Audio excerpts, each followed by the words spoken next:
Құлсарға су келгелі Ливгуд жөнінде қалды. Енді осы 2-3 күн болды, аяқ асты басылып кішкене ретке келгесін Ливгудта не жаңалық болады екен деп қарап көріп жүрген продукция. Жаңадан өнім қосылған, салмақ тастауға арналған. Қазір көрсетемін. $20 тұрады. $20. Енді басқа компанияларда бар ма, жоқ па білмедім. $20-ға салмақ тастайтын өнім бар екен. 19.95 цент. Бұл енді Ливгудта адамдар арналған. Ливгудта емес, көлденең адамдарға 27.95. Енді бұл емес, мен көрсетейін, бір феномен болып жатыр. Но лидер борт дейтін тақтайша. Мұнда кім қанша адам шақырған туралы көрсетіп тұрады. Рейтинг, былай айтқанда. Бұл жерде Вьетнам жарып жатыр енді.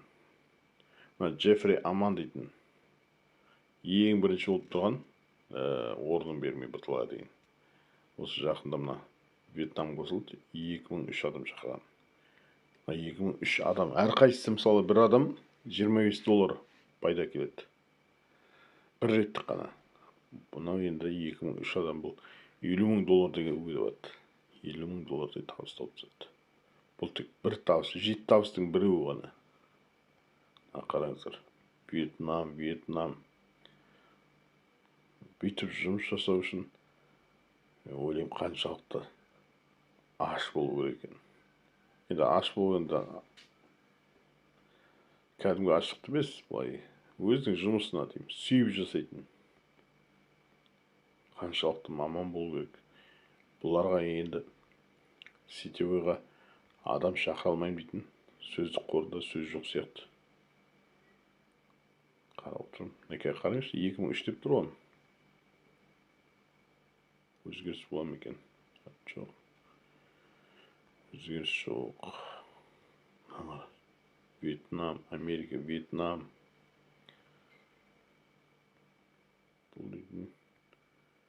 Вьетнам.